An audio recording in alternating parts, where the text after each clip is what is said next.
नमस्कार दोस्तों, मैं डॉक्टर मधुलिका श्रीवास्तव आज आपके सामने एक नई कहानी लेकर आई हूँ जिसका शीर्षक है अन्न का सम्मान, जिसकी लेखिका है दीपिका अरोड़ा। मैं बचपन से ही खाने को लेकर बहुत नुक्ताचीनी करती रहती थी। मुझे ये नहीं खाना, वो पसंद नहीं। भले ही कितनी अच्छी डिश क्यों न बनी हो, अक्सर खाने को लेकर मुझे कोई न कोई शिकायत जरूर रहती थी। मेरी इस आदत से मेरी माँ बहुत परेशान रहती थी। वो हमेशा मुझे समझाती कि हमें खाने को लेकर कभी शिकायत नहीं करनी चाहिए। जो भी मिल जाए उसे भगवान का प्रसाद समझकर ग्रहण करना चाहिए। उनका कहना था कि दुनिया में ना जाने कितने लोगों को भरपेट खाना भी नसीब नहीं होता है, इसलिए हमें अन्न का कभी अपमान नहीं करना चाहिए। वैसे भी जीवन में परिस्थितियां बदलती रहती हैं, इसीलिए हमें समझौता करना भी सीखना चाहिए। अगर सब्जी मनपसंद ना भी हो तो थोड़ी सी अवश्य चखनी चाहिए। धीरे धीरे हमारी आदत में अपने आप ही सुधार होता जाएगा। लेकिन माँ की बातें मुझे उपदेश प्रतीत होती।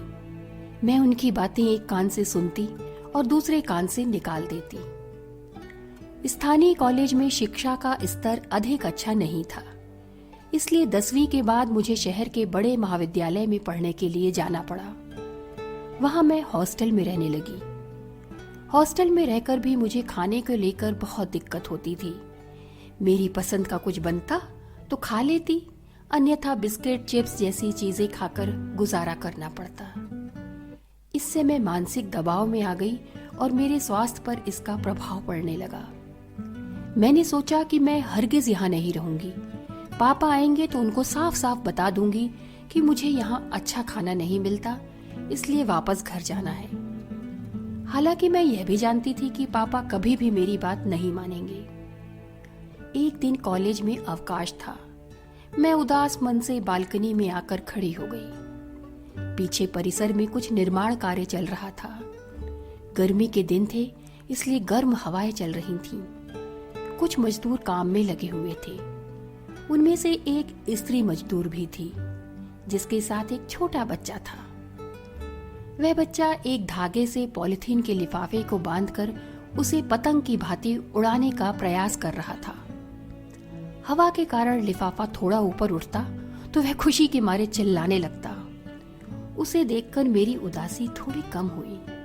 मैं कौतूहलवश उस दृश्य को देखने में मग्न हो गई। थोड़ी देर बाद खाने का समय हुआ तो उस औरत ने खुद हाथ मुंह धोकर उस बच्चे के भी हाथ धुलवाए। इसके बाद थैले से रोटी निकालकर उस पर थोड़ी सी चटनी रखी और बच्चे को रोल करके थमा दिया। बच्चा खुशी खुशी खाने लगा। वह खुद भी रोटी लेकर खाने लगी। माँ और बेटे के मुख पर तृप्ति के भाव थे। ऐसा लग रहा था मानो उन्हें पकवान का जायका मिल गया हो। थोड़ी देर आराम करके वह औरत पुनः काम पर लग गई और बच्चा फिर से अपने खेल में व्यस्त हो गया। यह देखकर मुझे माँ की कही बातों का गहरा अर्थ समझ आ रहा था। इस छोटी सी घटना ने मुझ पर गहरा प्रभाव डाला। मैं सोचने पर मजबूर हो गई कि मुझे माँ बाप ने भविष्य बनाने के लिए इतने अच्छे और महंगे कॉलेज में दाखिला लेने की सुविधा प्रदान की है, और एक मैं हूँ जो सिर्फ खाने के नाम पर कोई समझौता नहीं करना चाहती।